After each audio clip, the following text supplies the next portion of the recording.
I love horror movies, like a lot. I've dabbled in the genre myself, but I've never been able to truly capture the scare factor that comes in horror movies.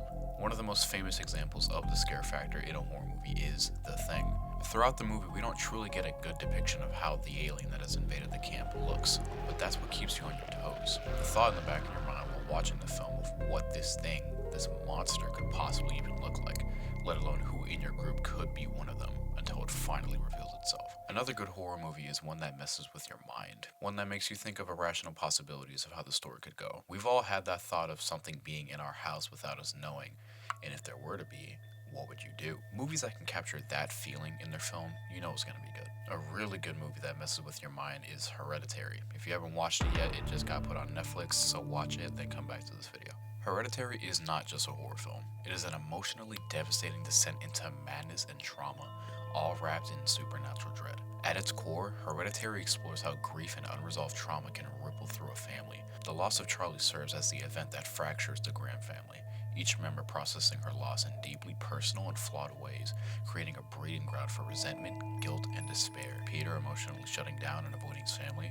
the mother Annie having a mental and emotional breakdown throughout the film because of the death of her daughter on top of her mother's death at the beginning of the film, showing resentment towards Peter and blaming him pretty much for Charlie's death, and the father Steve trying to keep the family together but being ill-equipped due to his lack of emotional expression, which doesn't come out until the end of the film where he meets his demise trying to help his wife. The film puts you in these really uncomfortable situations, leaving you feeling sorry for the characters and confused on how it could somehow get worse.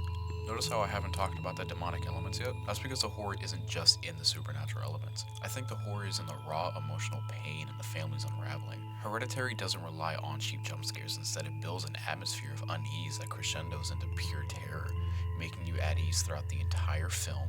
Then when Steve literally gets lit on fire, everything gets let loose, whether it's Andy crawling on the ceiling or the cult's naked member standing silently in the shadows. Movies like Hereditary really allowed horror films to be seen in a new light.